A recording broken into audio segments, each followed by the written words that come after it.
సుమన్ టీవీలో మీ business promotions కోసం ఈ కింది నెంబర్ను సంప్రదించగలరు.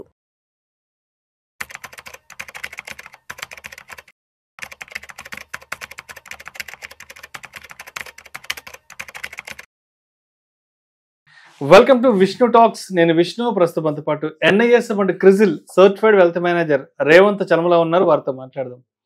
నమస్తే రేవంత్. నమస్తే అండి. Welcome to Vishnu talks. Thank you.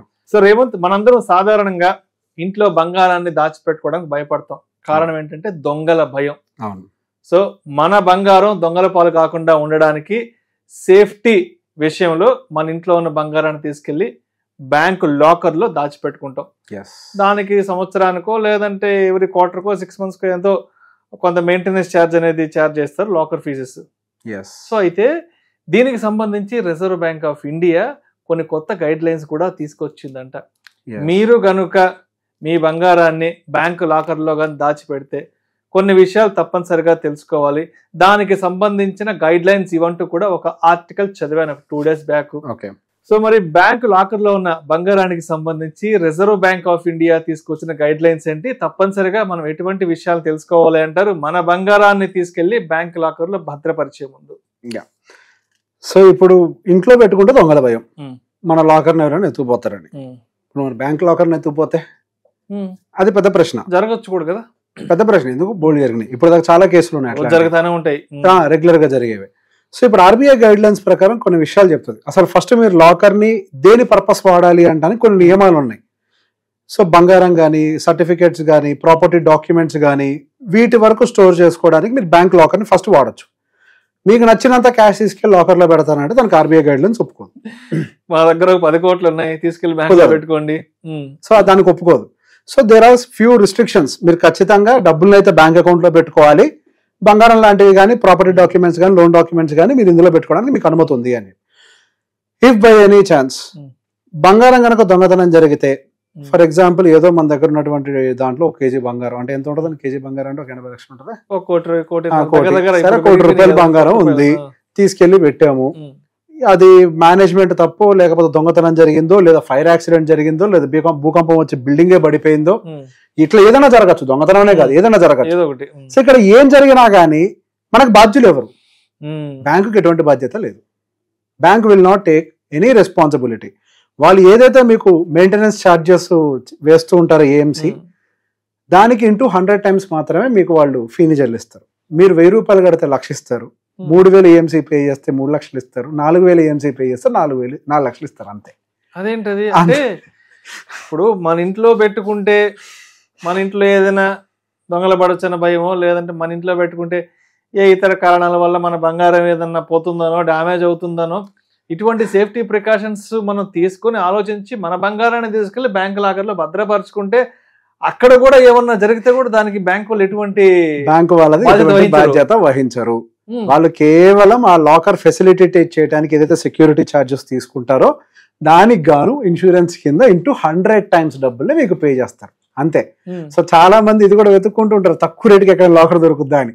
తక్కువ రేట్ లాకర్ అంటే మీకు తక్కువ వస్తుంది, సెక్యూరిటీ డిపాజిట్ కూడా అంటే తక్కువ డబ్బులే ఇస్తారు మీకు ఏదైనా జరిగితే. సో అట్లా ప్రతి బ్యాంక్ లో జరుగుద్ది అంటే అట్లేం లేదు. సో మరి దీనికి ఏంటి ప్రత్యామ్నాయం?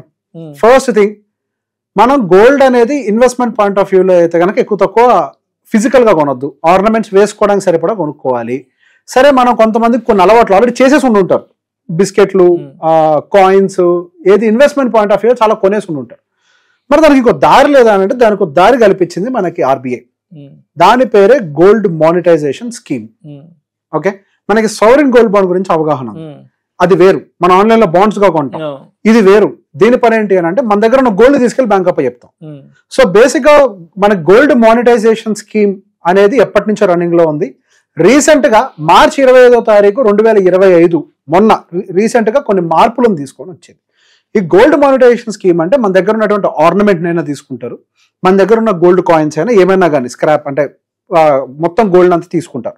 అందులో స్టోన్స్ గిన్స్ ఏమైనా ఉంటే మొత్తం తీసేసి దానికి ప్యూరిటీ అంతా చెక్ చేసి వెయిట్ వేసి దానికి వాళ్ళు డిపాజిట్ చేసి వాళ్ళ దగ్గర పెట్టుకుంటున్నందుకు గాను మీరు లాకర్ ఫీ పే చేయటం కాదు, వాళ్ళు మీకు ఎదురు 2.5% ఇస్తారు, ఒక వడ్డీ మీకు ఎదురు పే చేస్తారు. కానీ ఇక్కడ రీసెంట్ గా ఎప్పుడో ఒక వీడియో చేసినప్పుడు మన ఆర్నమెంట్ ఇస్తే ఆర్నమెంట్ తిరిగిస్తారని చెప్పి చిన్న తప్పు.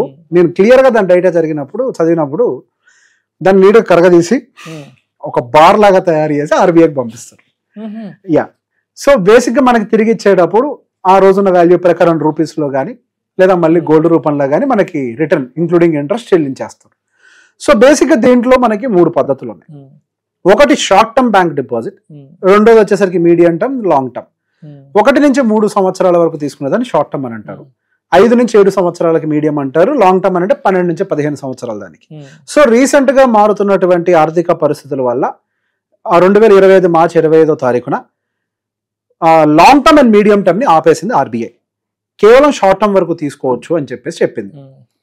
సో ఎందుకు తీసుకుంటది బ్యాంక్? అసలు ఆర్బీఐకి ఏం అవసరం? మన బంగారం తోటి ఏ సెంట్రల్ బ్యాంక్ అయినా, మన దేశంలోనే కాదు ఏ సెంట్రల్ బ్యాంక్ అయినా గోల్డ్ రిజర్వ్స్ ని ఎంత కుదిరితే అంత మెయింటైన్ చేసే ప్రయత్నం చేస్తారు, పెంచుకుంటానే బంగారం దాచిపెడుతుంటాయి, రైట్? సో బేసిక్ ఇప్పుడు మన రిజర్వ్స్ ని పెంచాలంటే బయట నుంచి కొనాలి. ఈ బయట నుంచి కొని ఈ డాలర్ స్ట్రెస్ ని భరించడం కంటే డొమెస్టిక్ గా హౌస్ హోల్డ్ ఉన్న దగ్గర ఉన్న బంగారాన్ని తీసుకొని వాళ్ళు స్టోర్ చేసుకునే ప్రయత్నం చేస్తారు, దానికి వడ్డీ కడతారు. ఓకే, సో ఆ పర్పస్ దాని గురించి ఈ గోల్డ్ మానిటైజేషన్ స్కీమ్ అనేది ఒకటి వచ్చింది. అది దేశ ఆర్థికాభివృద్ధికి ఉపయోగపడుతూ ఉంటది. ఇట్లా మనం దాచుకోవడానికి ఇబ్బందులు పడకుండా నీట్ గా కరగబెట్టి వాళ్ళ దగ్గర పెట్టడానికి పనికి వస్తుంది. దానికి గాను మనకు సర్టిఫికేట్లు ఇస్తారు. సో ఒక్కొక్క బ్యాంక్కి ఒక్కొక్క నియమం ఉంది. కొంతమంది 10 గ్రాములైనా తీసుకుంటామంటారు, కొంతమంది 500 గ్రాములు అయితేనే తీసుకుంటామని అంటారు. మాక్సిమం లిమిట్ అయితే ఏమీ లేదు. మీ దగ్గర ఎంత బంగారం ఉంటే అంత బంగారం గోల్డ్ మానిటైజేషన్ అంటే వేసుకున్న ఆర్నమెంట్స్ ఒక్కదాన్ని మనం పర్సనల్ గా పక్కకు పెట్టుకొని మిగతా ఇన్వెస్ట్మెంట్ అన్న పాయింట్ ఆఫ్ వ్యూలో ఏదైతే మనం గోల్డ్ అక్యుములేట్ చాలా మంది చేస్తుంటారు, అక్యుములేట్ చేసి పక్కకు పెడుతూ ఉంటారు. వాడని గోల్డ్ కాయిన్స్ రూపంలో బార్స్ రూపంలో చేస్తుంటారు. తీసుకెళ్లి మనం దాన్ని బ్యాంకులో అప్పచెప్తే, సో ఇక్కడ ఇంకొన్ని ఉంటాయి. అన్ని బ్యాంక్ బ్రాంచెస్కి వెళ్తే వాళ్ళు దాన్ని అసలు చాలా మందికి మేనేజర్స్కి కూడా జిఎంఎస్ గురించి తెలియదు, చాలా మందికి అవగాహన లేదు. Majority of the banks SBI కానీ, హెచ్డిఎఫ్సి కానీ, ఐసిఐసి బ్యాంక్ కానీ ఇవన్నీ కూడా యాక్సెప్ట్ చేస్తున్నాయి, కానీ అన్ని బ్రాంచెస్లో యాక్సెప్ట్ చేయవు. హైదరాబాద్ నేను చూసిన దాని ప్రకారం హైదరాబాద్ అండ్ విజయవాడ, ఇక్కడ తెలంగాణలో అయితే హైదరాబాద్, ఆంధ్రాలో అయితే విజయవాడలో అయితే కొన్ని బ్రాంచెస్లో యాక్సెప్ట్ చేస్తున్నట్టుగా నేను చూసినటువంటి ఆర్టికల్స్లో కనిపించింది. సో బేసిక్ ఆ పర్టికులర్ బ్రాంచెస్, ఎందుకంటే ఇది అందరూ ఆపరేట్ చేసేటువంటిది కాదు, దానికి ఒక టీం ఉంటుంది. అంటే దాని ప్యూరిటీ, దాని వెయిట్, దాని క్వాలిటీ అన్ని చెక్ చేయడం కోసం చెప్పేసి ఒక టీం ఉంటుంది. ఆ టీం అవైలబిలిటీ అన్ని చోట్ల దొరకదు. సో అది ఎక్కడుందో చెక్ చేసుకొని అక్కడికి వెళ్ళి మనం ఈ గోల్డ్ మానిటైజేషన్ స్కీమ్ ని ఈ షార్ట్ టర్మ్ డ్యూరేషన్ కోసం మనం అప్పచెప్తే మనకి లాకర్ ఛార్జీలు తప్పుతాయి. మళ్ళీ రాత్రి ఇంట్లో దొంగతనం జరుగుతున్న భయంతో పడుకుంటాం. తీసిపోయి బ్యాంక్ లో పెడితే మళ్ళీ దాన్ని ఎత్తిపోతున్న భయం లేకుండా లాకర్ ఛార్జీలు కట్టకుండా మీకు ఆర్బీఐ ఆర్థిక భద్రతను క్రియేట్ చేస్తుంది. సో మనకు ఆర్బీఐ సైడ్ నుంచి కూడా కొన్ని ఉన్నాయి. అంటే బేసిక్ ఇక్కడ కావాల్సింది అంటే దాని మీద అవగాహన, దాని మీద కావాల్సిన అవగాహన తెలుసుకొని, సో చాలా మంది బ్యాంక్ మేనేజర్ల దగ్గరికి వెళ్ళినప్పుడు దీని గురించి అట్లాంటి స్కీమ్లు లేవు మాకు తెలియదు అని అంటారు. సో దాన్ని ఏ బ్రాంచ్ లో ఉందో తెలుసుకోండి. ఆ బ్రాంచ్ లో అది ఉండకపోవచ్చు, అన్ని బ్రాంచెస్ యాక్సెప్ట్ చేయట్లేదు దాన్ని. సో ఏ బ్రాంచ్ లో మనకు అది అందుబాటులో ఉందో చెక్ చేసుకొని ఆ బ్రాంచ్ కి వెళ్తే ఈ గోల్డ్ మానిటైజేషన్ స్కీమ్ కి సంబంధించిన డేటా అంతా దొరుకుతుంది. ఓకే, సో ఖాళీ ఉన్న బంగారాన్ని ఒక 3 సంవత్సరాల వరకు మీరు డిపాజిట్ చేసే ఫెసిలిటీస్ విత్ 2.5 ఎదురు కట్నాలు ఇవన్నీ.